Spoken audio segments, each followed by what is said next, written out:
Demand pose કાર્યક્રમમાં સ્વાગત છે આપનું અને હું છું મિત્તલ પટેલ। મીઠા મધુરા મીઠા મેહુલા રે લોલ, એથી મીઠી તે મોરી માતરે, જનનીની જોડ સખી નહીં જડે રે લોલ, જનનીની જોડ સખી નહીં જડે રે લોલ।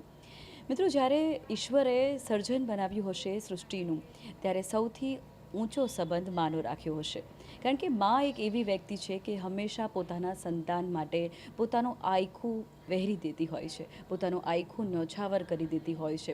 પોતે અનેક પીડા વેઠી લે પણ પોતાના સંતાન સુધી એ પીડા ન પહોંચે તેના માટે તે અથાગ સંઘર્ષ કરતી હોય છે। તો આજે આપણે વાત કરવાની છે માતૃ દિવસની। આમ તો માનો સંબંધ વર્ણવી ન શકાય શબ્દોમાં, પરંતુ અનેક લોકો આજે આપણી સાથે જોડાયા છે અને આજે આપણે વાત કરીશું માના સંબંધ વિશે। તો ચાલો મારી સાથે। મિત્રો, આજે મધર્સ ડેના વિશે આપણે વાત કરીશું।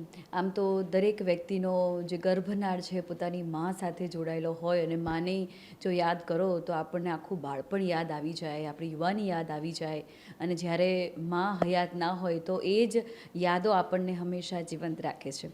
આપનું નામ શું છે? હા, હું doctor H M. Dave, retired deputy director, Sachivalaya, Gandhinagar. અને સર, આજે તમે અમારી સાથે જોડાયો છો ખૂબ લાગણીસભર વાતો સાથે।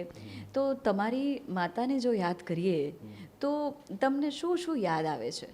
મારી માતા એટલે ખૂબ મને યાદ આવે છે। એનું કારણ એ છે કે હું જન્મ્યો ત્યારે જ્યોતિષી એમ કહ્યું હતું કે આ છોકરો હંમેશા સોમવાર કરે, શંકર ભગવાનનું પૂજન કરે, એને એક વાર જમીને એ સોમવાર કરે તો એને ખૂબ ફાયદો થશે। પણ આજ સુધી મેં કોઈ સોમવાર કર્યા નથી, પણ મારા સોમવાર એ મારી મધર કરતી હતી। મારા છોકરાનું કંઈ થવું ના જોઈએ।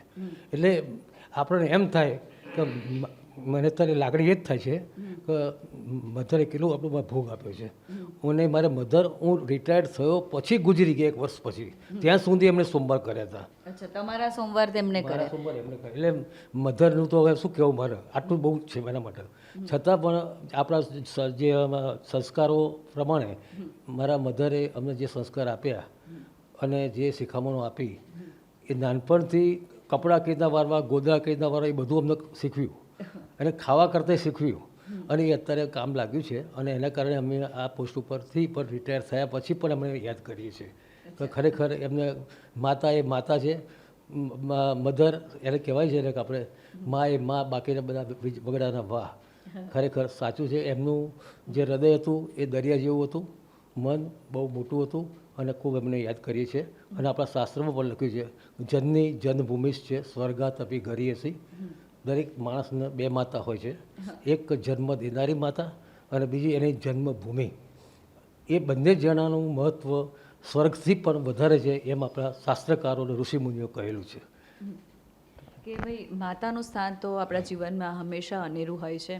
તમારી મમ્મીની તમે યાદ કર્યા અને આંખોમાં આંસુ આવી ગયા, લાગણી ઉભરી આવી।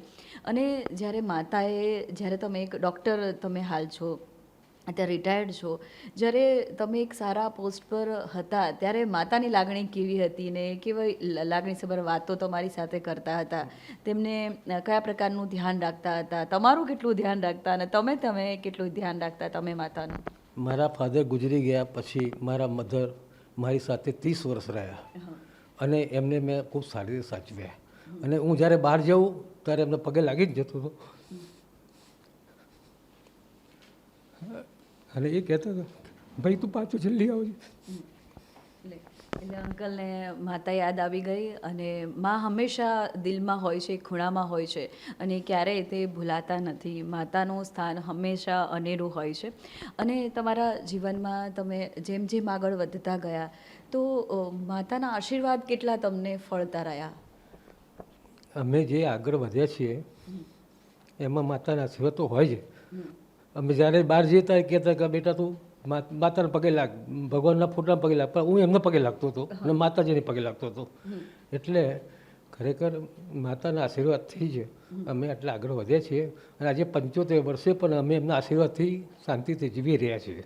બીજું, અત્યારના જે મધરની વાત કરીએ, જે અત્યારના મધર્સને અમારા જે 75 વર્ષ પહેલાંના જે મધર્સ હતા એ બંનેનું થોડું કામકાજમાં ફેર પડી ગયો છે. પહેલાં મારા મધર હાઉસવાઈફ જ હતા અને અત્યારના જે બહેનો છે તો માતાઓ છે એ બધાને ડબલ કામ કરવું પડે છે. એક હાઉસવાઈફ તરીકે અને પાછું એક્સ્ટ્રા સર્વિસ પણ કરે છે. એટલે અત્યારની માતાઓનું કામકાજ તો ડબલ થઈ ગયું છે અને એ માતાઓ જે કામ કરી રહી છે એમને હું ખરેખર અભિનંદન આપું છું કે જે નોકરી કરે છે, બીજું કોઈ કામ કરે છે, છતાં પણ પોતાના બાળકોનું ધ્યાન રાખે છે. અને એ માતાનો પ્રેમ, પહેલાંની જે માતાઓ જે પ્રેમ હોય એ જ પ્રેમ અને એનાથી પણ વધારે પ્રેમ અત્યારની માતાઓ કરે છે એવું મને લાગે છે. આપણી સાથે બીજા પણ વડીલ જોડાયા છે, તેમની સાથે પણ મુલાકાત કરીએ. શું નામ છે આપનું? હા, મારું નામ શરદ બલસારા છે. હું રિટાયર્ડ ઇસરોમાં ડાયરેક્ટર ઓફ ફોટોગ્રાફર તરીકે રિટાયર થયો છું અને બાકીની અત્યારે બી રિટાયરમેન્ટ પછી બી પ્રવૃત્તિ મારી ફોટોગ્રાફી અને મ્યુઝિકને રિલેટેડ છે, એટલે જરાક હેલ્થ બી સારી રહે છે. અત્યારનો જે સમય છે આનંદથી પસાર કરો છો? હા, રિટાયર પછી એવું નહીં કે ભાઈ યાર ક્યાં રિટાયર થઈ ગયો કે ઘરમાં પડીને આપણે વાઈફને માથે પડ્યા હોય કે ઘરમાં બધાને માથે પડે, એવું નથી. પણ એક્ટિવ રહીએ છીએ અને એક્ટિવ જ આપણી લાઈફને તરોતાજા અને તાજગી ભરી રાખે, ઉર્જા આપે છે. તમને ફોટોગ્રાફીનો શોખ છે, મ્યુઝિકનો પણ શોખ છે, ગાવાનો શોખ છે? ગાવાનો એ જ મ્યુઝિક, એટલે વગાડવાનો હોય? વગાડવામાં નથી એટલો, અમાઉથ ઓર્ગનને વગાડતા, પણ ગાવાનો શોખ અમારે વધારે છે. અમારા મિત્ર દવે સાહેબ છે, એમને ત્યાં અમે અઠવાડિયાના 3 દિવસ મળીએ જ છે અને મજાના ગીતો ગાઈએ છીએ. ફોટોગ્રાફીનો શોખ છે તો તમારા મધરની વાત કરીએ તો માતાના કેટલા ફોટા પાડવાનો મોકો મળ્યો છે? ફોટોગ્રાફી તરીકે પહેલાં જ્યારે ભણતા હતા ને ત્યારે જ સ્કૂલના અંદર જ મને આ બધી હોબીઓઝ હતી. એટલે ત્યારે મધર મને એ જ કહેતા કે ભાઈ તારા શોખ બરાબર છે, અરે બધા પૈસાદારના શોખ છે, ત્યારે અમારી પરિસ્થિતિ એવી આર્થિક નથી, પણ તું કે ભણવા પર પહેલાં ધ્યાન આપ. ફોટોગ્રાફી તો ખરી જ, છતાં બી એ અમે ત્યારે સોલા રોડ રહેતા હતા. મારા એક મિત્ર એ મને એવી હેલ્પ કરી હતી, અમારા વેપારી મિત્ર હતા એ ફાધરના ટાઈમના. એમણે મને એક ક્લિક કેમેરો આપી આપ્યો હતો. ક્લિક પરથી પછી અમને યાસિકા તે વખતે ફેમસ હતો, એટલે એમણે મને કેમેરો એટલે લાવી આપ્યો કે તને આ શોખ છે અને તું એને આગળ વધાર. એટલે તમારા માતા એવું કહેતા કે ભાઈ આ તો પૈસાવાળાના શોખ છે, તો પેલા ભણવા પર ફોકસ કર. તો માની જો વાતો યાદ કરવામાં આવે, બાળપણ, કિશોર અવસ્થા અને પ્રગતિની વાતો યાદ કરવામાં આવે તો શું શું યાદ આવે? માની પ્રગતિમાં કેવું છે કે મધર જ જે કંઈ સર્વા હતા. ફાધર તો હતા જ, ફાધર પણ બહુ સ્ટ્રીક હતા, એટલે આપણને જ્યારે બી કંઈક ફાધરનો ઠપકો મળે એટલે મધરની સોળમાં ભરાઈ જવું પડે અને મધર એ આપણું પ્રોટેક્શન હતું. ત્યારે મધર ઘણી વાર કહેતા કે ખાસ તમારું પ્રોટેક્શન હતું. હા, મધર એ અમારું પ્રોટેક્શન હતું. કંઈ બી થાય એટલે મધર સામે કહી દે ભાઈ શું છે, શાના માટે આપણે એને વઢો છો અને કેમ મારો છો. એટલે આપણા સપોર્ટમાં મધર છે, એટલે મધર તરફની જે લાગણી અને હૂંફ હતી એ વધતી જ જાય કે ના માં છે તો બધું છે.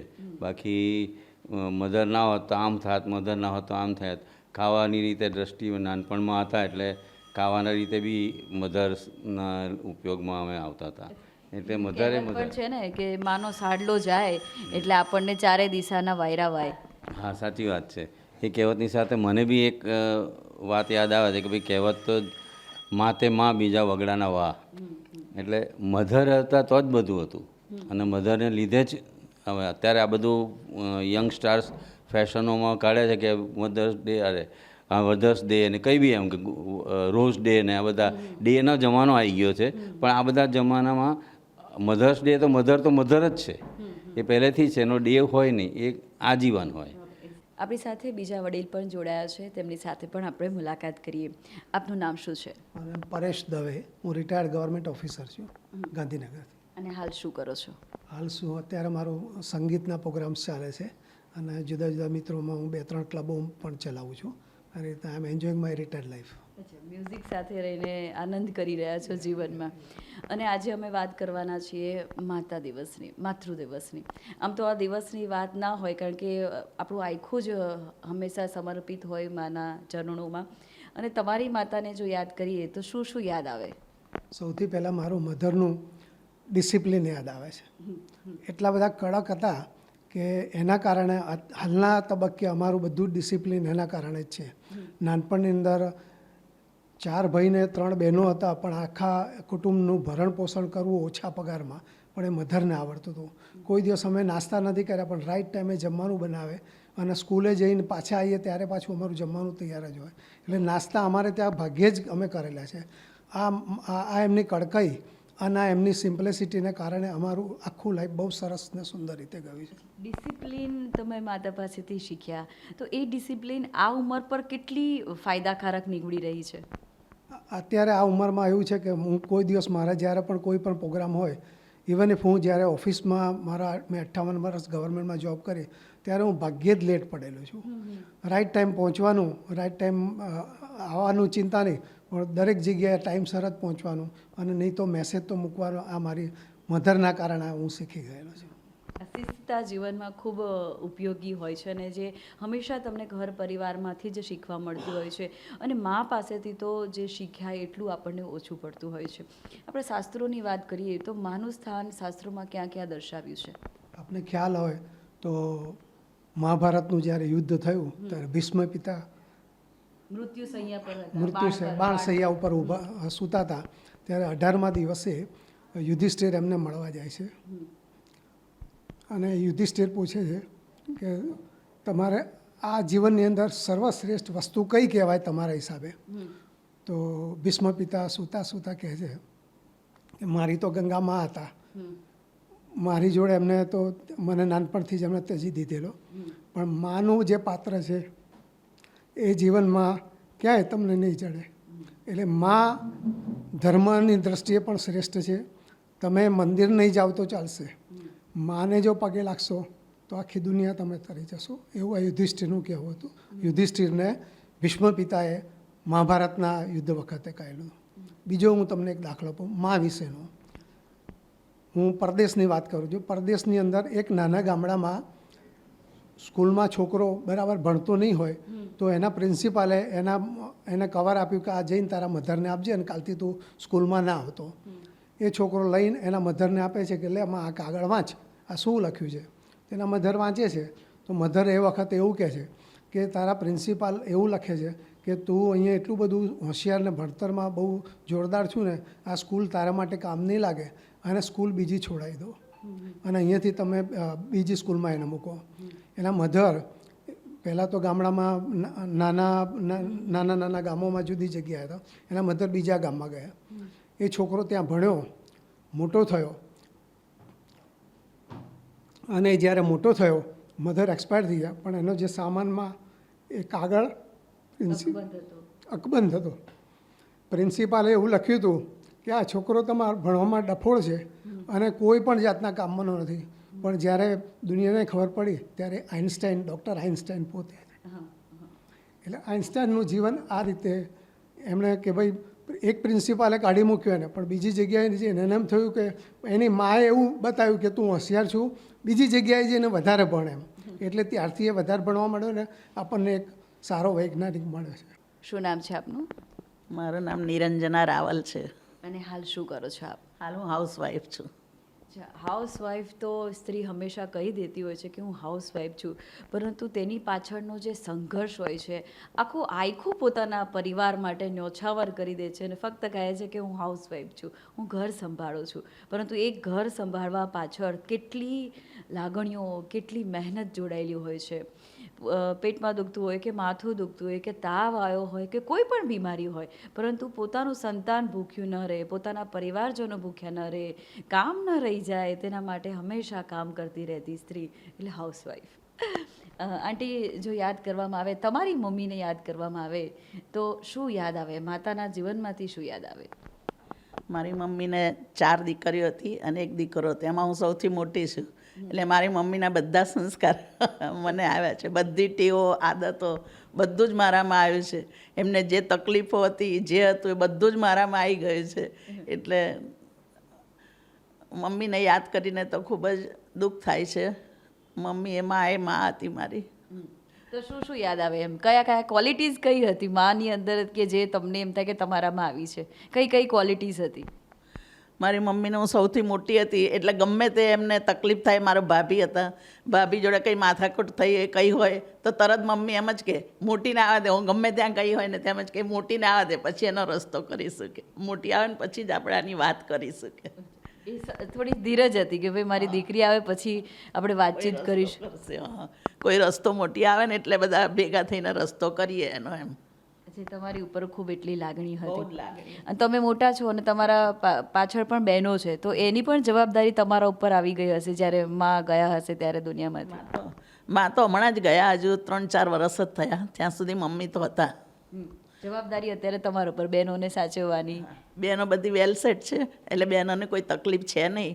ભાઈ ભાભી છે, એમના ઘરે ભાભી પણ સારા છે, એમના ઘરે પણ અમે અવારનવાર જઈએ છીએ અને પ્રેમથી રાખે છે. અને તમારા કેટલા સંતાન છે તમારે? અમારે એક જ બાબો છે, તે 35 વર્ષનો છે. અને અત્યારે કેવો સંબંધ છે? મા દીકરાનો સંબંધ જો યાદ કરવામાં આવે તો કેટલો મીઠો સંબંધ છે? મા દીકરાનો સંબંધ તો ખૂબ જ છે. હું મારા હસબન્ડ કરતાં પણ જે વાત મારે મનની બધી જ વાત હું મારા બાળકને કહેતી હોય છે, મારા બાબાને કહેતી હોય છે. એને એક દીકરો છે 14 વર્ષનો, પણ મારા બાળકના લીધે જ હું આજે આમ લહેરથી જીવી શકું છું. એટલે બધી જ વાતો તમારા સંતાન દીકરા સાથે શેર કરો છો અને એકદમ નિખાલસપણે. એકદમ નિખાલસપણે. હસબન્ડને નથી કહેતી એટલું હું મારા દીકરાને બધું જ કહું છું. એક વાત ન કહેવાની વાત હોય કહેવાની બધી મારા દીકરાને કહું છું.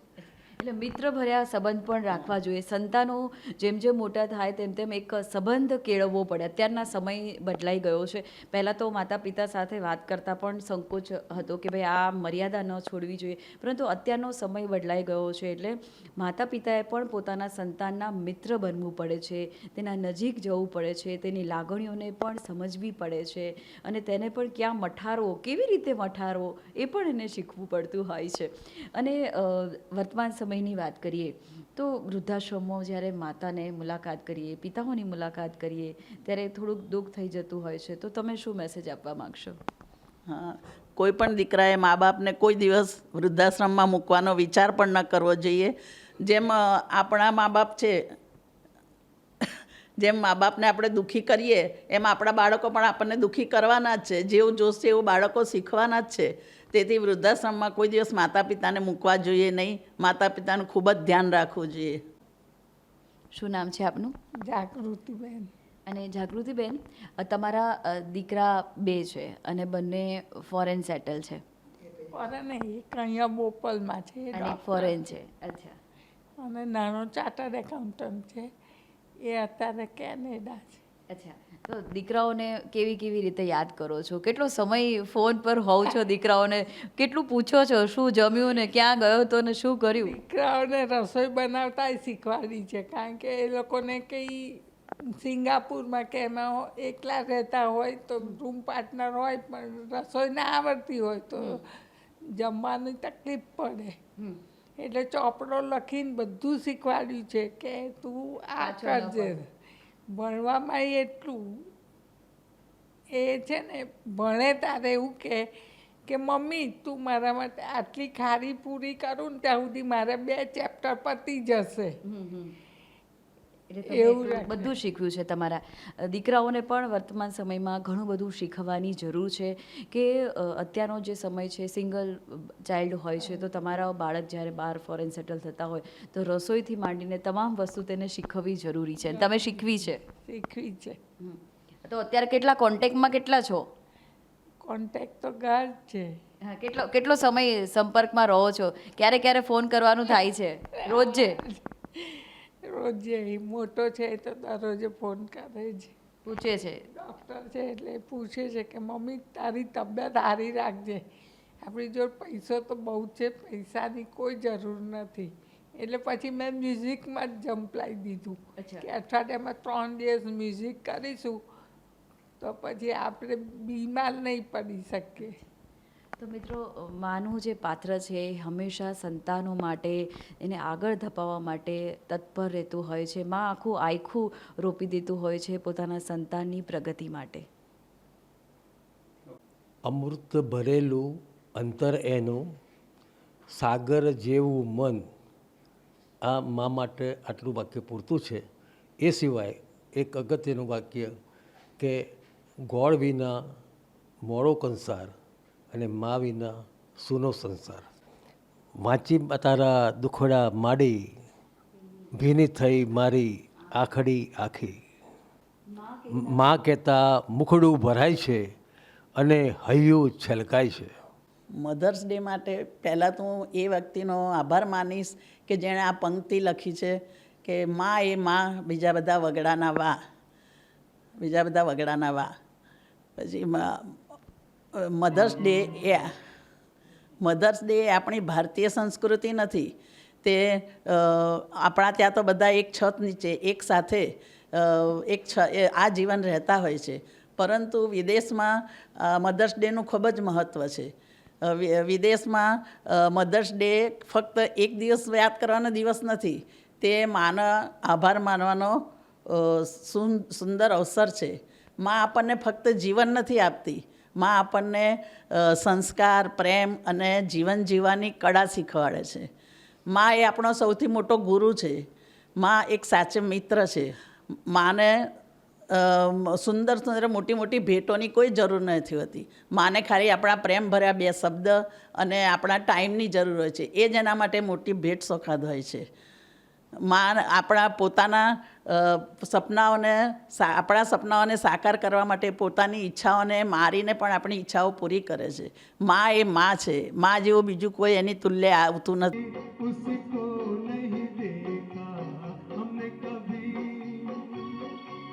तू कितनी अच्छी है, तू कितनी भोली है, प्यारी प्यारी है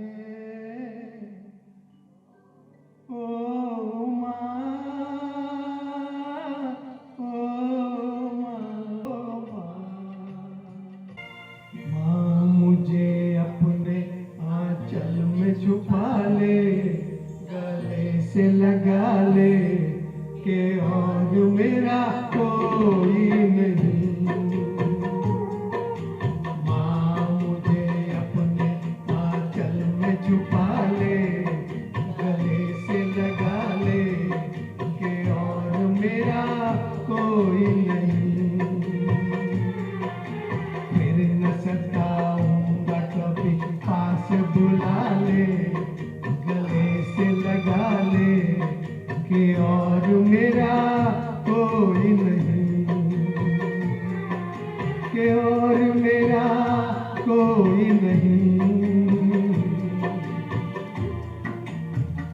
માતૃ દિવસની ખૂબ ખૂબ શુભેચ્છાઓ. નિર્માણ પર્સ કાર્યક્રમમાં આજે આપણે માતાના ઉંચેરા સંબંધની વાત કરી, દરેકે પોતાના માની વાત કરી. મિત્રો, આમ તો જોવા જઈએ તો માતાનો કોઈ દિવસ હોતો નથી. જન્મથી મૃત્યુ સુધીના આ સંબંધમાં સૌથી ઊંચેરો સંબંધ છે માની લાગણીનો સંબંધ. માં હંમેશા પોતાના સંતાન માટે દુઆ કરતી હોય છે, પ્રાર્થના કરતી હોય છે કે તેનું સંતાન ક્યાંય દુઃખી ન રહે, તેનું સંતાન ક્યાંય પીડાય નહીં.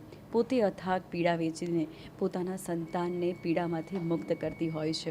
જ્યારે દુનિયા છોડે છે છતાં પણ પોતાના સંતાન માટે હંમેશા દુઆ રાખતી હોય છે. આવી જ રીતે નિર્માણ પર્સ કાર્યક્રમ તમને આવા સરસ મજાના પ્રોગ્રામ સાથે જોડશે, લાગણીઓ સાથે જોડશે, પ્રેમ સાથે જોડશે. હવે તમારી દોસ્ત મિત્રને રજા આપો. આવજો.